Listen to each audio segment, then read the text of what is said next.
देखिए, हरियाणा का चुनाव चल रहा है, जम्मू कश्मीर का चुनाव था। दोनों जगह जिस तरह से देश के माननीय प्रधानमंत्री जी ने और आप कहें कि हिमाचल को लेके जो बयान दिए, बहुत दुर्भाग्यपूर्ण है कि गलत जानकारी उसका आधार थी। शायद माननीय प्रधानमंत्री जी को हमारे जो हिमाचल प्रदेश के विपक्ष के नेता हैं, लीडर्स हैं भाजपा के, मुझे लगता है कि सही जानकारी प्रधानमंत्री जी को नहीं दी और हमारे प्रदेश को लेके गलत प्रचार चुनाव के दौरान हरियाणा और जम्मू कश्मीर में किया गया। वो दुर्भाग्यपूर्ण है कि प्रधानमंत्री जी जब जिस चीज़ को जिक्र करते हैं, पूरा देश उसको देखता है और हमें दुख इस बात का है कि उनके पास जो फैक्ट्स नहीं थे, जानकारी उनके साथ गलत ढंग से शेयर की। जिस प्रकार से आप ये समझें कि वोट की राजनीति के लिए हिमाचल प्रदेश की गारंटियों का जिक्र किया गया या हिमाचल प्रदेश की आर्थिक स्थिति का जिक्र किया गया, दोनों तरह से ये सही नहीं था।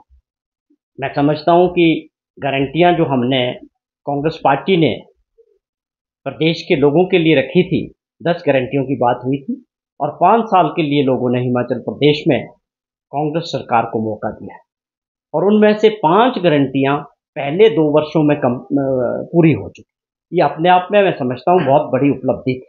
चाहे ओपीएस को लेके हिमाचल प्रदेश में गलत ढंग से हरियाणा में प्रचार हुआ ओपीएस का, जबकि हिमाचल प्रदेश देश के अंदर पहला ऐसा राज्य बना जिसने ओपीएस को लागू किया। 1,36,000 सरकारी कर्मचारियों को ओपीएस के तहत लाया, आज उनको उसका लाभ मिल रहा है।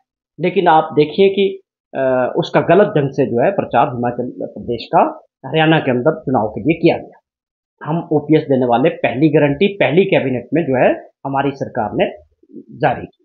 उसके अलावा हमने दूसरी गारंटी में रखा था कि जैसे ही सरकार बनेगी उसके बाद जो हमारे स्कूल है उसमें इंडियन मीडियम इंग्लिश जो है पहली कक्षा से शुरू करेंगे और उसके लिए हमने पहले कुछ सोचा था कि एक विधानसभा क्षेत्र में जो है 5 स्कूलों को लागू करेंगे, लेकिन हमारी सरकार ने, माननीय मुख्यमंत्री जी ने जितने भी स्कूल थे हिमाचल प्रदेश में सब में ये पहले वर्ष में ही लागू कर दिया।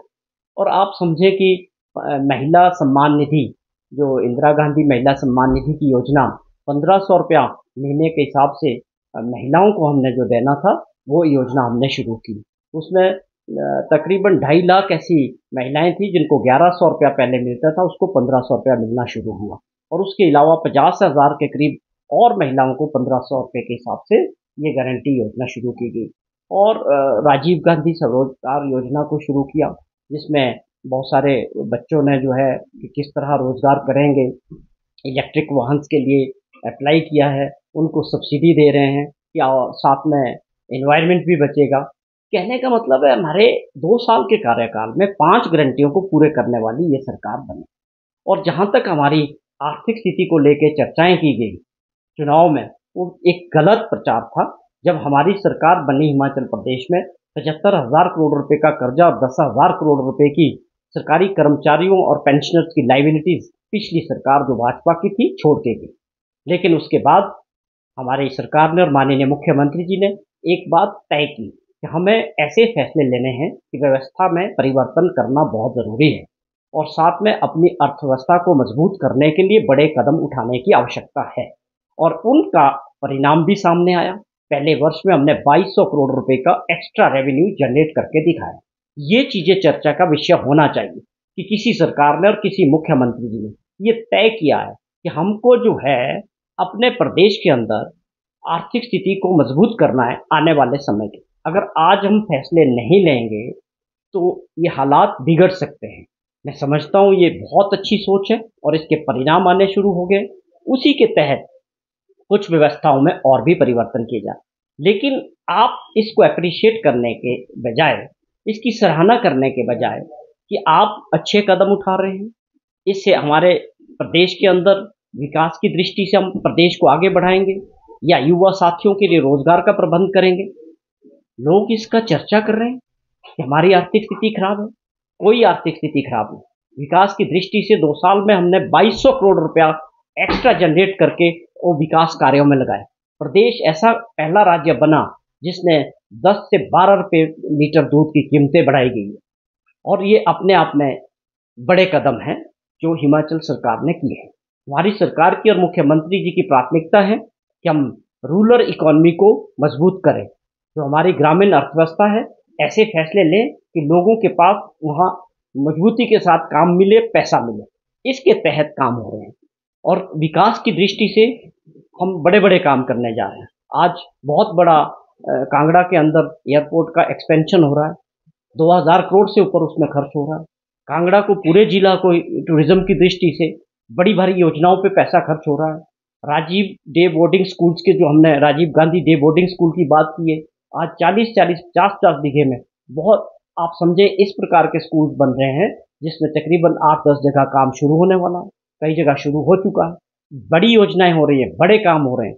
मैं ये अपील करता हूं कि जो लोग इसको दूसरे चश्मे से देख रहे हैं, उनको अपना चश्मा बदलने की जरूरत है और प्रदेश को पटरी पे लाया जा रहा है। अर्थव्यवस्था के लिए बड़े फैसले लिए जा रहे हैं और उसमें डिसिप्लिन मेंटेन किया जा रहा है कि जो हमारे अपने पांव पे खड़े होने की आवश्यकता हिमाचल प्रदेश को पिछले कई सालों से ये फैसले होने चाहिए थे, वो फैसले हमारी सरकार कर रही है। कश्मीर में हिमाचल को लेके किया वो गलत है। माननीय मुख्यमंत्री जी कल खुद प्रचार में गए हैं। आज भी उनकी 2 जनसभाएं हैं हरियाणा के अंदर। उन्होंने सारी बातें ये वहाँ लोगों के सामने रखी है कि हमने 2 साल के कार्यकाल में 2 बजट पेश किए हैं और उनमें और पिछली 5 साल जो सरकार रही, क्या फर्क है। हम एक विजन के साथ आगे बढ़ रहे हैं कि जिसमें हर चीज पारदर्शिता के साथ होनी चाहिए और किस प्रकार हमारे को आने वाले समय में अपने रेवेन्यू को और बढ़ाना है। तो ये एक डिसिप्लिन बनाया जा रहा है। उस प्रयास में हिमाचल प्रदेश के सभी वर्गों के, चाहे वो पॉलिटिकल लोग हों, चाहे हिमाचल प्रदेश के युवा साथी हो, किसान हो, सरकारी कर्मचारी हो, सबके सहयोग की जरूरत है कि हिमाचल प्रदेश अगर अपने पांव पे खड़ा हो। हमारी सरकार निश्चित तौर पे सरकारी कर्मचारियों की हितैषी है। ये बात हमने अपने 2 साल के कार्यकाल में प्रूव किया। देश के अंदर सबसे पहली सरकार बनी जिन्होंने, इनकी सबसे बड़ी डिमांड क्या थी, ये 5 वर्ष तक लगातार सड़कों पे नारे लगाते रहे, अपनी मांगों को लेके जयराम जी सरकार से मिलने का प्रयास करते रहे। 2 बार इन्होंने विधानसभा का घेराव किया, हजारों की संख्या में। बहुत बड़ी लड़ाई इन्होंने ओपीएस के लिए लड़ी, हमारी सरकार ने उसको करके दिखाया। और भी हमने 7% बनने के बाद दिए 4% और 3% 2 किश्तें दी। अभी भी हमने जो 75 साल से ऊपर के जो हमारे बुजुर्ग हैं जिनको पेंशन मिलनी है, हमारी सरकार ने वो तकरीबन 50,000 के करीब ऐसे लोग हैं जिनका एरियर भी पूरी तरह से देने का फैसला कर दिया और मिलने वाला है। अब ये सवाल है कि पेंशन 5-7 को मिले या 10 को, उससे कोई मुझे लगता है किसी को कोई ज़्यादा परेशानी नहीं होनी चाहिए कि सबसे पहले हर चीज़ को एक सिस्टम बनाया जा रहा है कि मिलनी चाहिए। और ये सरकार की प्राथमिकता है कि सरकारी कर्मचारियों के हर क्षेत्र में, चाहे वो पेंशनर्स है, चाहे वो सरकारी कर्मचारी हैं, हमारे साथ और हमारी सरकार के साथ अच्छे संबंध रहे। हम इनके हितैषी हैं, आगे भी इनके हितैषी होने का जो भी लाइबिलिटीज पिछली सरकार छोड़ गई है, हमारी सरकार पूरा प्रयास कर रही है कि इसके लिए इंतजाम करके जैसे जैसे पॉसिबल होगा उनका, चाहे डीए की बात आप करें या एरियर्स की बात करें, आने वाले समय में वो हम इसको भुगतान करने के लिए मुख्यमंत्री जी ने बहुत बार इसका जिक्र किया। यहाँ 2 बात समझने की जरूरत है कि भाजपा के जिन लोगों ने ये जिक्र किया है, मैं समझता हूँ उनको जानकारी नहीं, पहले उनको जानकारी जुटानी चाहिए। होता क्या है कि हमको साल में 2 बार डिजास्टर रिस्पॉन्स फंड मिलता है और वो निश्चित होता है। हमारा जो हिमाचल प्रदेश का है वो 189 करोड़ की 2 किश्तें आती है। एक किश्त आपको मिलती है जून में, दूसरी किश्त जो आती है वो दिसंबर में आती है। तो इतना जरूर किया है कि उन्होंने दिसंबर वाली किश्त को एडवांस हमको जो है ये जो फैसला किया है, एडवांस देने का फैसला किया है। अगर जिन लोगों को ये गलतफहमी है कि कोई कुछ एक्स्ट्रा मिला है या केंद्र ने हमको कुछ एक्स्ट्रा दिया है, मैं समझता हूँ उनको अपनी जानकारी को पहले सही करना चाहिए। मैं फिर से एक चीज बताता हूँ कि हमको 2 किश्तें मिलती है। ये डिजास्टर रिस्पॉन्स फंड होता है किसी भी राज्य के लिए, सब राज्यों के। हमारा जो शेयर है 189 करोड़ का होता है। पहली किश्त जून में आती है, दूसरी किश्त दिसंबर में आती है। जिसका आप जिक्र कर रहे हैं उन्होंने दिसंबर वाली किश्त को एडवांस हमको दिया होगा, इतनी सी ये बात है। बाकी कोई भी हमको पिछला जो हमारा पिछले वर्ष का डिजास्टर का 9,000 करोड़ से ऊपर का था, हमें बड़ा दुख है। हिमाचल प्रदेश के जो नेता हैं उनको ये लड़ाई लड़नी चाहिए। ये राजनीतिक लड़ाई नहीं थी, ये प्रदेश के लोगों के हित की लड़ाई थी। इनको दिल्ली में इनकी सरकार फिर से बन गई इनको ये लड़ाई सरकार के साथ कंधा से मिला के ये लड़नी चाहिए।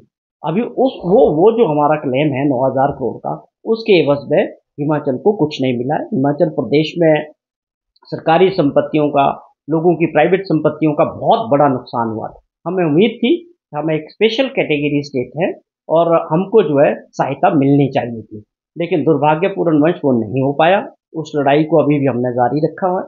बार बार हम इसका जिक्र कर रहे हैं इस उम्मीद से कि प्रधानमंत्री जी एक विशेष नाता हिमाचल प्रदेश में रखते हैं लोगों से। शायद एक दिन ऐसा आएगा कि वो जरूर इसमें हमारी मदद करें।